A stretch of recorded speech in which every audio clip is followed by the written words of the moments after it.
আল্লাহ নবী জানিয়েছেন, তবে ওরা হবে দুনিয়াতে হিংস্রকারী, কোথায় কোথায় মিথ্যাবাদী। আমি আপনার কাছে একটাই কথা বলবো, আল্লাহ নবী বললেন ওরা এমন কিছু কথা বলবে যা তোমরা কখনো শোনোনি, তোমাদের মুরব্বীরা শুনে কবরে যায়নি। নবী বলেছেন ওরা আমার কেউ হবে না, হাসরের ময়দানে আমি রসুল ওদের কেউ হব না। আল্লাহ নবী জবাব দিয়ে বললেন ৭৩টা দল হবে, ৭২টা দল জাহান্নামে যাবে, একটাই দল জান্নাতে যাবে। সাহাবারা জিজ্ঞাসা করলেন হুজুর তারা তো নামাজ পড়ে, রোজা রাখে, হজ করে, যাকাত দেয়, তারাই কেন ৭২ নম্বরে গিয়ে জাহান্নামে যাবে? আল্লাহ নবী জবাব দিয়ে বললেন আল্লাহকে মানলে যদি জান্নাত পাওয়া যায় তাহলে তোমাদের আগে ইবলিস তো আগেই জান্নাতে যাওয়া দরকার। কেন ইবলিস পৃথিবীর জমিনে এমন কোন জায়গা ছিল না সেজদা দেওয়ার জন্য, যে ইবলিসের বয়স কোটি কোটি বছর, যে ইবলিস ফারেস্তাদের শিক্ষক ছিল, যে ইবলিস আল্লাহ জিকির কোটি কোটি বছর ধরে করেছে, তাহলে আল্লাহকে মানলে যদি জান্নাত পাওয়া যায়, ও সাহাবারা তোমাদের আগে তো ইবলিস আগে জান্নাতে যাওয়া দরকার। কিন্তু ইবলিসের ভিতরে সব ছিল। ওই জামানা নবী আদমকে ওয়াসজুদু লিল্লাহ, আল্লাহ সেজদা দিতে করে বলেছিল, আল্লাহর হুকুম মেনেছেন, কিন্তু নবী আদমের সম্মান ইজ্জতকে মানলেন না। টোটাল জিন্দেগি ইবাদত সেজদা, আল্লাহকে মানা নবীকে না মানার কারণে হয়ে গেছে বৃথা। ও আমার সোনা মানিকেরা, আমি আপনাকে বোঝাতে চাই, ইবলিসের কথা আমি রেখে দিলাম। চলেন একটা বার এগিয়ে যাওয়া যাক। ফেরাউন, যার সম্পর্কে কোরআন শরীফে এসেছেন, ফেরাউন অলজিবালা পাহাড়ের উপরে দাঁড়িয়ে দাঁড়িয়ে বলতেন আনা আনা আনা আনা আনা রব্বুকুমুল আলা, আমি হলাম সবচাইতে বড় খোদা। তাহলে ইবলিস, দেখা যায় ইবলিসের পাটটা আমি ছেড়ে দিলাম। ফেরাউন তিনি পাহাড়ের উঠে বললেন আনা রব্বুকুমুল আলা, আমি সবচাইতে বড় খোদা। তাহলে আল্লাহকে আল্লাহ বলে মানবে তো দূরের কথা, বরং আল্লাহর জায়গায় ফেরাউন তিনি বসতে চেয়েছে। ফেরাউন বলেছিলেন আল্লাহ আপনি আমার রব, আপনি আমার সব, কথাটা আমি বিশ্বাস করি, কিন্তু দুনিয়াতে আমি খোদা বলে আমি দাবিদার হতে চাই। আল্লাহ তার দোয়াটা কবুল করলেন জাহান্নামে দেওয়ার জন্য। কিন্তু ওই ফেরাউন তিনি তানার হুকুমে নীল নদের পানি কখনো জোয়ার হতেন, কখনো ভাটি পড়ে যেতেন, আল্লাহ তার দোয়া কবুল করলেন। ইবলিসও যেমন আল্লাহ নাফরমানিতে পড়লেন, ইবলিস আল্লাহর কাছে দোয়া চেয়েছিলেন, আল্লাহ তার দোয়াগুলো কবুল করেছিলেন, ঠিক না বেঠিক? তাহলে ইবলিসের দোয়া আল্লাহ কবুল করেছেন। ফেরাউন তিনি আল্লাহর কাছে দোয়া চেয়েছেন, আমার আল্লাহ ফেরাউনের দোয়া কবুল করেছেন। এখানে একটা প্রমাণ হয়ে গেল, আল্লাহ দুই ব্যক্তির দোয়া কবুল করে। একটা ইমানদারের দোয়া কবুল করে তাকে উচ্চ জান্নাতের মাকাম দেওয়ার জন্য, আর বেঈমানের দোয়া কবুল করে তাকে কঠিন জাহান্নামের গর্তের ভিতরে আরো ঠেলে দেওয়ার জন্য। চলেন আমি আপনাকে বোঝাতে চাই, লক্ষ্য করে দেখা যায়। তাহলে ফেরাউন তিনি পাহাড়ের উপরে দাঁড়িয়ে বললেন আনা রাব্বুকুমুল আলা, আমি হলাম সবচাইতে বড় খোদা। কিন্তু ওই জামানায় একজন নবীকে পাঠানো হয়েছিল, ফেরাউনের কোলে একজন নবীকে দেওয়া হয়েছে। ফেরাউন আল্লাহকে মানে, হাসরকে মানে, জান্নাত জাহান্নামকে বিশ্বাস করে, কিন্তু ওনার এলাকায় যে নবীকে পাঠানো হয়েছে ওই নবীকে টোটাল তিনি মান্যতা দিলেন না। তাহলে ফেরাউন আল্লাহকে মেনে, হাসরকে জান্নাত জাহান্নামকে মেনে, নবীকে না মানার কারণে হয়েছে কালের দোষা, ঠিক না বেঠিক? এবার অনেক এক একটা আলেমদের এক একটা বক্তব্য লাইন আপনাকে আমলের কথা বলবে, আমি আমলের কথা বলবো না। এখন আপনি যে জায়গায় জমি ৫ তলা ঘর করবেন, এখন জমি ঠিক আছে কিনা এটা ভালো করে দেখেন, আমল পরে হবে। পানি তুলবেন, হয়তো বর্ষাকাল আসলে পানি আপনা আপনি উঠে যাবে, হয়তো শুকনো করবেন, শুকনো কাল আসলে আপনা আপনি শুকনো হয়ে যাবে। জমিটা ঠিক আছে কিনা দেখো। আল্লাহ, ও আমার সোনা মানিকেরা চলেন এগিয়ে যাওয়া যায়। লক্ষ্য করে দেখা যায় আমি আপনাকে ছোট ছোট ছোট করে আপনাকে লজিক হিসাবে বোঝাতে চাই। তাহলে একদিকে ফেরাউন তিনি জাহান্নামের লিডার হয়ে গেল, একদিকে ইবলিস তিনিও জাহান্নামের লিডার হয়ে গেল। ইবলিসের ভিতরে আল্লাহ ছিল, ইবলিসের ভিতরে জান্নাত জাহান্নাম বিশ্বাস ছিল। ফেরাউনের ভিতরে যা আল্লাহ ছিল, ফেরাউনের ভিতরে জান্নাত জাহান্নামের বিশ্বাস ছিল। ছিল না নবী, ছিল না নবী। তাহলে ওরা এত কিছু করার পরে আমার আল্লাহ ওদেরকে জাহান্নামে পাঠিয়ে দিয়েছেন। চলেন একটাবার আগিয়ে যাওয়া যাক। তামাম পৃথিবীদের বাপের বাপ হলো নবী আদম আলাইহিস সালাম। প্রত্যেকের আদি পিতা হলো নবী আদম আলাইহিস সালাম। নবী আমার হাদিস শরীফে বললেন কুল্লু নবিয়্যিন মাসুম, কুল্লু মানে বহু বচন, সমস্ত নবীগুণ মাসুম মাসুম, নবীদের কোনো গুনাহ নাই। তাহলে একটা নবী আদম আলাইহিস সালাম আসজুদু লিল্লাহ, আল্লাহর নামে সেজদা দেয়, যেখানে ইচ্ছা হয় সেখানে সেজদা দেয়। অরকা ওমার রাকিন, মাঝে মাঝে রুকু করে তসবিহ পাঠ করে, আল্লাহর কাছে কান্নাকাটি করে। এমন কি ইয়া রবি ইয়া দাইহি, হাত তুলে তিনি কান্নাকাটি করলেন। একদিন নয়, দুই দিন নয়, আমার আপনার মতো নামাজের মুসাল্লা 5 মিনিট 7 মিনিট নয়, 350 বছর। বসিরহাট হুজুর তিনি বলেছেন 360 বছর ধরে আল্লাহর কাছে তিনি চেয়েছেন, আল্লাহ বিরহমাতিকা ইয়া আরহামার রাহিমিন, আল্লাহ हमको परमादत फरमा दीजिए, আল্লাহ আমার প্রতি আপনি রহমত দাও, রহমত দাও, রহমত দাও। তাহলে একটা বেগুনা মাসুম নবী আদম আলাইহিস সালাম আল্লাহর দরবারে একদিন নয়, দুই দিন নয়, 350 বছর ধরে যদি আল্লাহর কাছে রহমত চায়, আমার আল্লাহ তাকে হদ্দ কান্নাকাটি করিয়েছে। একটাই কারণ, নবী আদমের ভিতরে আল্লাহ ছিল, নবী আদমের ভিতরে জান্নাতে বিশ্বাস ছিল, জাহান্নামের ভয় ছিল। ছিল না আখেরি পয়গম্বর মুহাম্মদ সাল্লাল্লাহু আলাইহি ওয়াসাল্লাম। বসিরহাট আল্লামা হুজুর একটা কিতাব লিখেছেন, কিতাবটার নাম হলো মিলাদে মুস্তাফা। নবী আদম আলাইহিস সালামের পাশে ফেরেশতা জিবরিল আশহাদু আন্না মুহাম্মাদুর রাসূলুল্লাহ আমার নবী পাকের নামের আযান দিয়েছে। নবী আদম 350 বছর কান্না যখন বেকার আর বেকার হয়ে যাচ্ছে, আমার নবীর নাম নিয়ে আল্লাহর কাছে দোয়া চেয়েছেন। নবীর কারণে 350 বছরে কান্নাকাটি এক মুহূর্তে আমার আল্লাহ ঠান্ডা করে দিয়েছে। আর একটু জোরে হবে না? তাহলে ইবলিস নবীকে সরিয়েছে ক্ষতি, ফেরাউন নবীকে সরিয়েছে ক্ষতি, নবী আদম নবীকে সরিয়েছে কান্নাকাটি পেয়েছে 350 বছর, নবীকে নিয়েছে কান্নাকাটি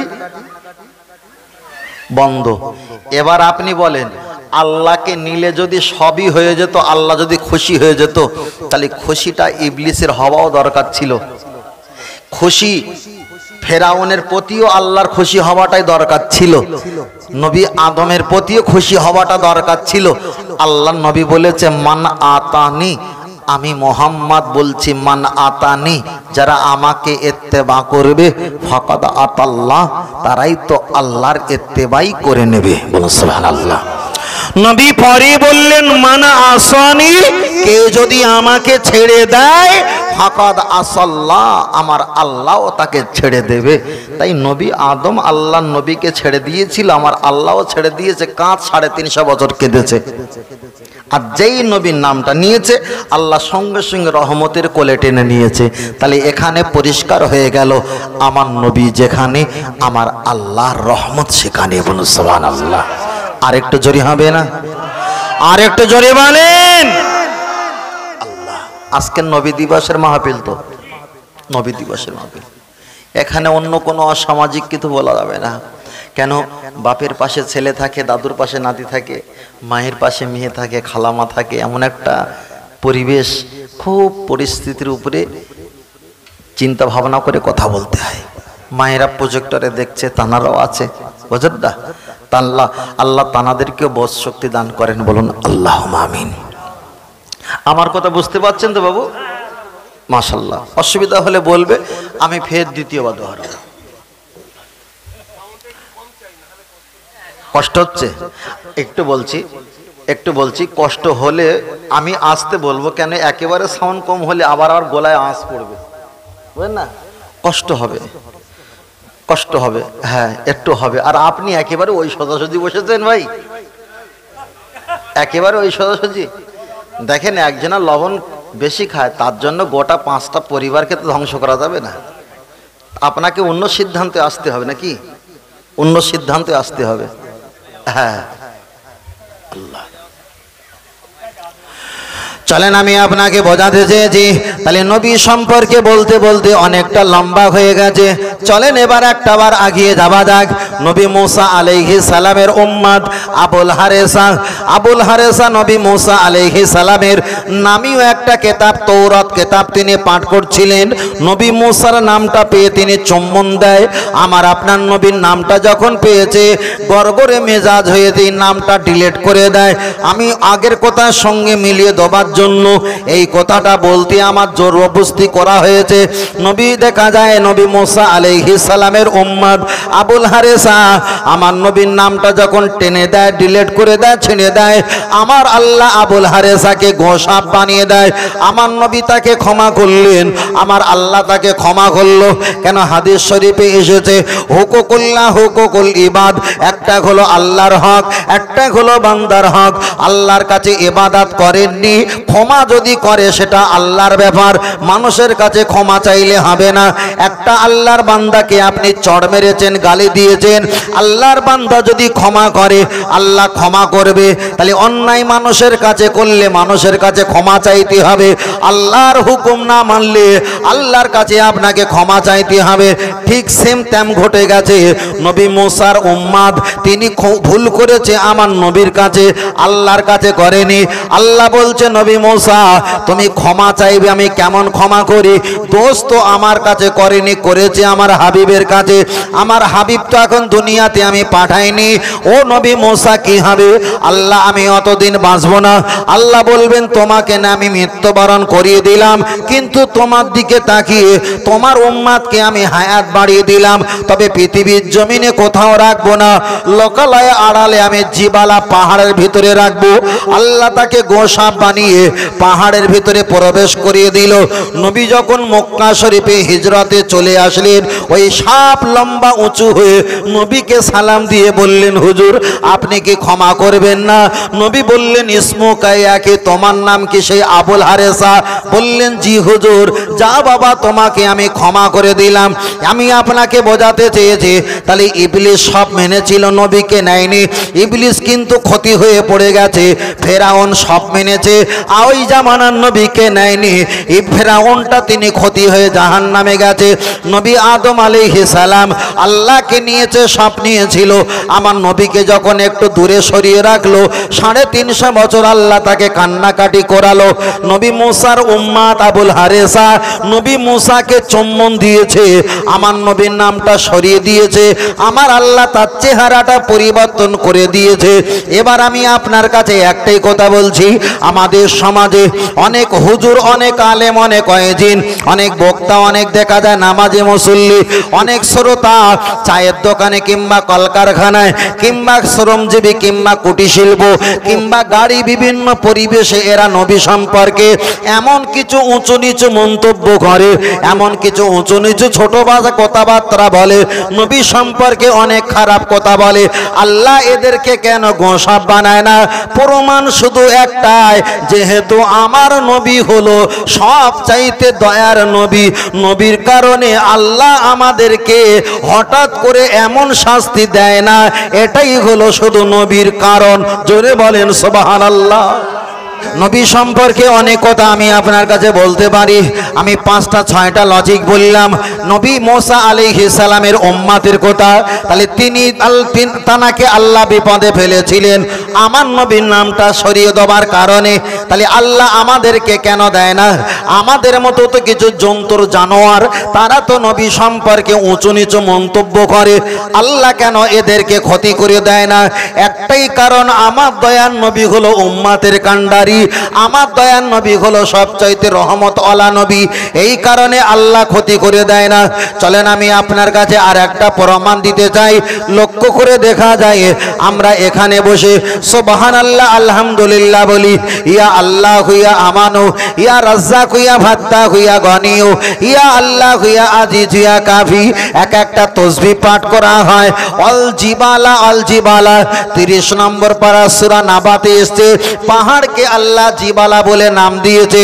তাম পৃথিবীর জমিনে যত জিবালা পাহাড় আছে, ওই পাহাড়টা নিয়ে যদি একটা পাল্লা চাপিয়ে দেওয়া হয়, আল্লাহ নবী জানিয়েছেন আমার নামে তসবিহ তেলাওয়াতটা নিয়ে যদি আর একটা পাল্লা চাপিয়ে দেওয়া হয়, আমি আব্দুল্লাহর বেটা বলে গেলাম, তামাম পৃথিবীর পাহাড়ের অপেক্ষায় তোমার নবীর নামে তসবির পাল্লাটাই ভারী হয়ে যাবে।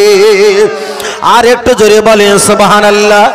আপনারা সুবহানাল্লাহ বলেছেন, অনেকে হয়তো পিছনে বসে থাকতে হয়, বসেছিল, ওনারা হয়তো সুবহানাল্লাহ বলেনি। কতটা লস আর কতটা লাভ একটু শেয়ার করে দেই।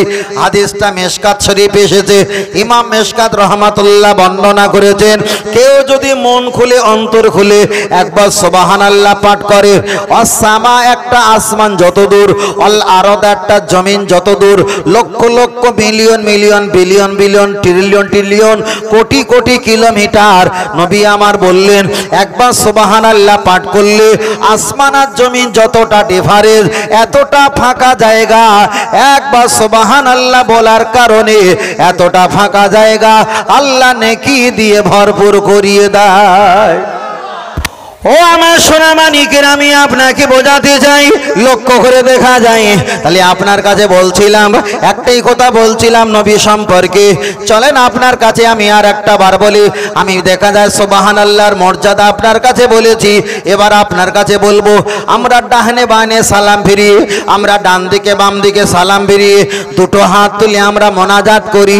আমরা যখন মোনাজাত করি, আমরা এশার নামাজ 4 রাকাত পড়লাম, এশার নামাজ 4 রাকাত পড়ে আমরা দোয়া চাই, আল্লাহ এটা দাও, আল্লাহ ওটা দাও, আল্লাহ ওটা করে দিও না, আল্লাহ ওটা ঠিক করে দিও।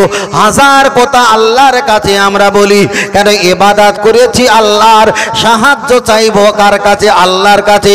চলেন আমি আপনার কাছে একটাই কথা বলি, তাহলে আল্লাহকে বললাম, আল্লাহ এত কিছু আপনি কবুল করে নিও, আল্লাহ ওই কাজটা যাতে না হয় সে বিষয়ে আল্লাহ একটু খেয়াল রেখে দিও।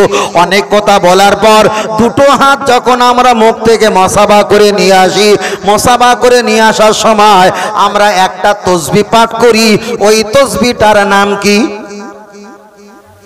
সেই আগের কথার সঙ্গে খেয়াল রাখবেন, শুধু আল্লাহকে মানলে যদি জান্নাত পাওয়া যেত, তাহলে ইবলিস আগেই জান্নাতে যাবে। চলেন, তাহলে একজন মোনাজাত যখন শেষ করে তিনি বলে লা ইলাহা ইল্লাল্লাহু মুহাম্মাদুর রাসূলুল্লাহ সাল্লাল্লাহু আলাইহি ওয়াসাল্লাম। আবার একটা নামাজি মোনাজাত যখন শেষ করে বিরহমাতিকা ইয়া আরহামার রাহিমিন বলে মোনাজাতটা শেষ করে, আবার একটা নামাজি যখন মোনাজাত শেষ করে আলহামদুলিল্লাহি রাব্বিল আলামিন বলে মোনাজাতটা শেষ করে। তাহলে একটা হলো আলহামদুলিল্লাহ, একটা হলো বিরহমাতিকা, একটা হলো লা ইলাহা ইল্লাল্লাহ মুহাম্মাদুর রাসূলুল্লাহ। তিনটেই তো তসবিহ পাঠ করেছেন। চলেন এবার নবীর কাছে জিজ্ঞাসা করি, ইয়া রাসূলুল্লাহ হাবিবাল্লাহ, তিনজন তো সবই আল্লাহর নামে তসবিহ পাঠ করেছেন, তিনটে তসবির ভিতরে সবচাইতে কোন তসবিহটা আপনার কাছে মনোনীত আপনি বলেন। আল্লাহ নবী জানিয়েছেন আফদালুল ইবাদাত ইবাদাতিস সালাত, সবচাইতে বড় ইবাদত, ইবাদতের নাম হলো নামাজ। আফদালুত তিলাওয়াত তিলাওয়াতুল কোরআন, সবচাইতে বড় তেলাওয়াত সেটা হলো কোরআন শরীফ। নবী এবার ফাইনাল পরীক্ষার জবাব দিচ্ছে, আফদালুজ জিকিরি জিকিরি লা ইলাহা ইল্লাল্লাহু মুহাম্মাদুর রাসূলুল্লাহ সাল্লাল্লাহু আলাইহি ওয়াসাল্লাম। তাহলে একটা নামাজি বলল বিরহমাতিকা ইয়া আরহামার রাহিমিন, একটা নামাজি বলল আলহামদুলিল্লাহি রাব্বিল আলামিন, আর একটা নামাজি বলল লা ইলাহা ইল্লাল্লাহু মুহাম্মাদুর রাসূলুল্লাহ। নবীর কাছে বিচার দিলে নবী বলেছেন সবচাইতে বড় জিকির হলো কলেমা শরীফ লা ইলাহা ইল্লাল্লাহু মুহাম্মাদুর রাসূলুল্লাহ। এবার আমি আপনার কাছে একটাই কথা বলবো, তাহলে সবচাইতে বড় জিকির যখন কলেমা শরীফ, আপনি কি বলবেন আমরা এটা পড়তে পারি না? পারি না?